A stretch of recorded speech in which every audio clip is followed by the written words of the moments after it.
Live from downtown Detroit, Local 4 News at 6 starts now. Another person injured riding an ATV. CPR is in progress. Has the ATV situation gotten out of control? All right, Sean, also a warm holiday weekend on tap, but the local forecasters are also tracking a severe weather threat. But we begin with breaking news in Lansing. Both the House and the Senate have approved an auto insurance reform bill to change the state's no-fault law. That bill is now heading to Governor Gretchen Whitmer's desk after passing the Senate just minutes ago by a vote of 34-4. Lawmakers from both parties promising tonight that this bill is going to lower rates for drivers across the state. Priya Mann been following these developments for us from the state capitol. Let's get back to her in Lansing with the latest. Priya. And Devin, Kimberly calling this a historic vote. Governor Gretchen Whitmer praised both parties for working together. Just moments ago, we got a statement from the governor. Let's get that up on your screen. It reads in part, "We've accomplished more in the last 5 months than in the last 5 years. It guarantees lower auto insurance rates for 8 years, protects people's choice to pick their own insurance and coverage options while preserving the safety net, and bans insurance companies from using discriminatory non-driving factors when setting rates." But not everybody who was here at the Capitol today was pleased with the process. I'm most upset about the way that this has been handled. This was done in the darkness, in back rooms, without any public hearings. Erica Colston suffered a spinal cord injury in a car crash in Farmington Hills back in 2001. She says she's only here today because of uncapped medical benefits. People like myself that are already catastrophically injured will be negatively impacted. People that are catastrophically injured in the future, their care will be almost non-existent. But many lawmakers argued the requirement led to Michigan having some of the highest auto insurance rates in the country. We've offered the $50,000 option for Medicaid recipients, the $250,000, $500,000 unlimited. That's, people want choice. And that's something we need to have. The bill will allow drivers to choose their coverage, theoretically lowering rates. But for folks in low-income zip codes, they were targeted for where they lived. Who should be discriminated upon their marital status or whether you're male or female? Why should those things be a factor in you getting the best quality insurance that you can possibly get? Democratic Rep Karen Whitsett from Detroit helped push to eliminate non-driving factors. There's not going to be a perfect bill that makes everyone happy. The governor did the very best job that she could possibly do, and so did the speaker. This deal is terrible. It's full of lies. When you ban postal code, it doesn't mean you can't use census tract or other ways to use territorial ratings. Now, that rep from Hamtramck is talking about loopholes that he says will allow insurance companies to continue to target low-income residents, but not everyone agrees. We did speak with Detroit Mayor Mike Duggan earlier today. He says the average Detroiter will see savings of about $1,000, calling it a win for the city of Detroit and really the state. Now that bill heads to Governor Whitmer's desk. Reporting live from Lansing, I'm Priya Mann, Local 4. Priya, it also says something here about actually people coming together and compromising to reach a bipartisan bill. 2 Republican houses of the legislature, a Republican governor. Somehow that works against the tide right now in our political discourse, but it seems to be an agreement.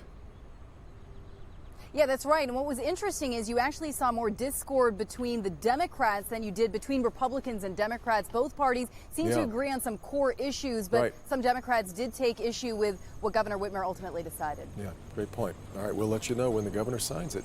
80s in the forecast for the unofficial start of summer, but with the warm weather, of course, we get some severe weather chances, too. Exactly. So let's get right over to Ben with what to expect for the holiday weekend, Ben. This looked a lot better on Wednesday than it looks right now. We can say that much. We've got 2 rounds of severe weather that we are monitoring, both on Saturday, the first of which is coming overnight, so just really in several hours. And then as we get into the afternoon, this is the stronger of the 2 tomorrow, and that's why you see that slight risk, the level 2. That's out for the south and metro zone. The rest of us under the marginal risk or level 1 in the afternoon. So timing-wise, this is 1 a.m. After midnight tonight. We'll start seeing thunderstorms develop. Any of these overnight could produce large hail, enough to cause some damage. Once this warm front comes through, we'll pretty much see an end to that morning round of showers and thunderstorms.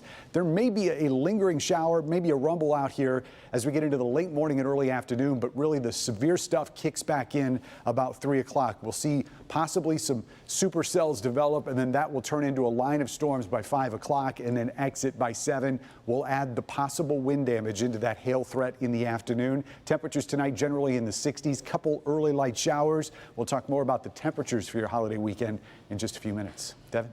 Ben, U.S. Supreme Court is halting Michigan redistricting. The High Court is delaying a court order that requires Michigan lawmakers to redraw political districts in time for the 2020 elections. Michigan had a deadline of August 1st to redraw its electoral maps, but several federal judges found the electoral maps too partisan. The Supreme Court, though, also making decisions on other gerrymandering cases at the same time.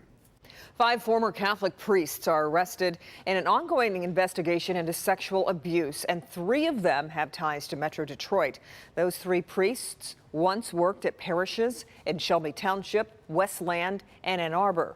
Investigators have been combing through hundreds of thousands of documents and hundreds of tips. Attorney General Dana Nessel says there's still a lot to investigate.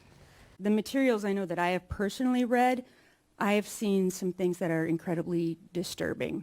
We will continue to investigate each and every tip that we receive, and we will continue to pursue justice. The Archdiocese of Detroit has responded to the arrests, saying it deeply regrets the pain inflicted and will continue to cooperate with the investigation. Waterford police take a 14-year-old boy out of school after 2 students overheard him saying the words shooting or shooter. Officers responded to Pierce Middle School at noon yesterday. The teen did not do anything harmful, nor did the teen have any weapons, but police said they just couldn't take any chances. Tonight, the 14-year-old is at Oakland County Children's Village, charged with 2 counts of making a threat of terrorism. Michigan State University is getting ready to reveal its next president. The MSU Board of Trustees will gather for a special meeting on Tuesday at 10 a.m. The new president will replace current acting president Satish Udpa, who succeeded interim president John Engler. Engler replaced Luana K. Simon, who resigned amid the Larry Nassar scandal. The hiring of the university's 21st president hopes to end a dark chapter in the school's history. Another ATV rider badly hurt in another late-night crash in Detroit. It all comes after a father of 5 was killed after his ATV hit a curb and then slammed into a building. Sean Lake joins us live. And Sean, more riders have been spotted on the streets recently, and Detroit police, they are not happy about it. They're not happy about it, but once again, we have learned that another one of these riders on these ATVs has been badly injured. Tonight, we're asking Police Chief James Craig, has this ATV situation gotten out of control? Motor vehicle accident, 4-wheeler. That's the sound of Detroit firefighters on their way to an ATV accident in Detroit. Okay, any need for EMS? Yes, CPR is in progress. CPR in progress for an ATV rider and father of 5, Victor Davis. The 38-year-old was killed when he lost control of his ATV. Has the city lost control over ATV riders taking over city streets? That's the question for Detroit Police Chief James Craig. I don't think it's out of control.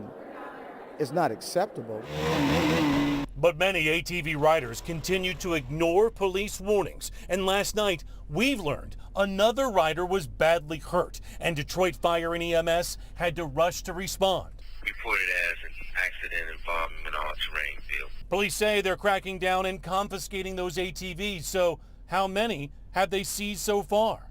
Well, we made a couple of seizures last couple of nights ago. I think we took 6 total, made 1 arrest, issued a couple of citations, and so we are monitoring them, and we're not going to relent. We're going to be very assertive over the weekend in addressing that issue. Back here live, here's where we are. The chief telling us here we are on a Friday of Memorial Day weekend. Plenty of these ATV riders may be out hitting the streets, and the chief says they'll be out in full force to get them off the streets. We're live tonight. Sean Lay, Local 4. They've been warned. All right, Sean, thanks. It was a surprise that took 1,200 students to pull off. Today, Addison, a 10-year-old girl with a life-threatening condition, was surprised with a princess-themed party at Clarkston High School. Our Larry Sproul was there for the big reveal. Not an empty seat inside this gym at Clarkston Junior High School. The energy at an all-time high as these students get ready for the pep rally of a lifetime. But the team they're cheering for is not their football team, nor their basketball squad. Take a look though, all 1,200 students dressed in pink and white, all of them cheering for this one girl, Addison, or Team Addison. Addison has Down syndrome and recently diagnosed with a life-threatening cardiac condition in the summer of 2017. It's a lot for anyone to handle, but her mother says if anyone can handle this, Addison can. Team Addison. Team Addison. Forever. Friday, the Make-A-Wish Michigan and Clarkston Junior High School teamed up to grant a once-in-a-lifetime wish. They gave her a Barbie doll house. Good! And we're off. And a trip to Disney World. We're going to Disney! So overwhelmed. I want my dream house. I know, you love your dream house. Very overwhelmed, appreciative. It's overwhelming, but it's nice to see the community really rally around something that matters a lot. Something that may not matter to everyone, but means the world to this little girl and her family. And with hundreds looking on, everyone inside this gym rooting for Team Addison. Reporting at Clarkston Junior High School, Larry Spruill. Thank you all. And go Team Addison. Local 4. Her smile says it all. Looks like the kids that were putting it all together got just as much out of it, didn't it? Indeed, and Make-A-Wish, a great organization. Oh, always, yep. Yeah. Well, let's see what the NBC Nightly News team has on tap coming up for their newscast right after ours. Kate Snow is in for Lister Holt tonight. She joins us live from New York with a preview. Hi, Kate. Good evening. Hi, Devin and Kim, good evening to you. Coming up, the dangerous and deadly traffic jam at the world's highest peak, plus the world's most expensive drug approved by the FDA, and a rare interview tonight with the drug maker's CEO, how he justifies, get this, a price tag of more than $2 million. Yes. Kate, so how do people who need the drug pay for it? Yeah, so this is a drug that treats a rare disorder, and payments are made kind of like a mortgage. And you're going to hear tonight from a family who says the drug is worth the cost. Coming up on Nightly News. Incredible. Yeah. All right, thanks, Kate. We'll see you here in about 20 minutes from now. Well, this weekend is the start of barbecue season, the official start. You're right. We talk about the unofficial start. This is the official start. When it comes to leftovers, though, that's a question. How long is too long? The advice from experts on what to keep and what to pitch. Also, we want to extend a warm welcome to 40 new U.S. citizens just sworn in at a naturalization ceremony. The long road to this emotional, rewarding moment coming up. But first, Warren police raided a home on 10 Mile. Knew it's 6 what officers found inside that sent 5 people straight to jail. Next.